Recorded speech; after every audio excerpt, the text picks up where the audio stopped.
धासो हव गाल गे के धासो ही छावड़े तव धासो हव गाल गे धासो हव गाल गे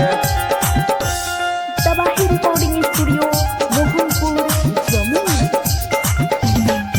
हटो तोरे खातिर दिलवा खाली छौड़े बांजो ना मोर घर बाली छौड़े बांजो ना मोर घर बाली हटो तोरे खातिर दिलवा खाली छौड़े बांजो ना मोर घर बाली जानी हमसे ठोकाले न छौड़े तू ताल गे आगे हाथों ही छौड़े तब धासो हव गाल गे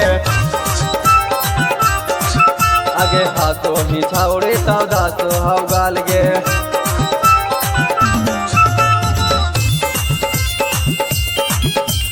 धासो हव गाल गे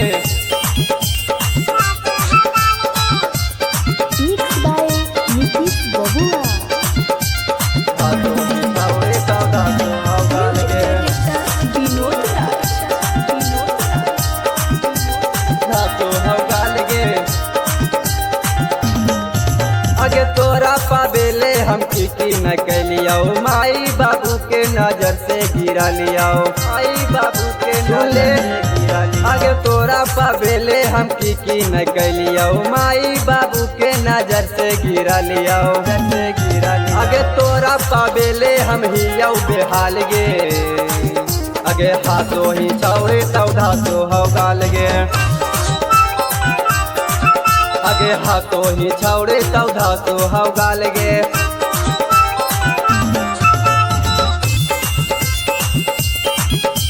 धासो हव गाल गे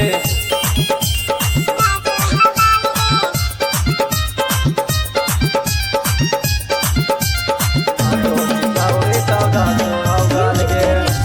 विनोद राज धासो हव गाल गे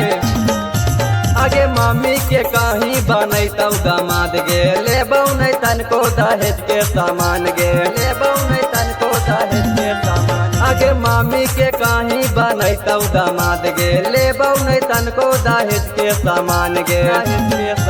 आगे चंदन नीतीशवा के बुझले तू हाल गे आगे हाथों ही छौड़े तब धासो हव गाल गे आगे हाथों ही छौड़े तब धासो हव गाल गे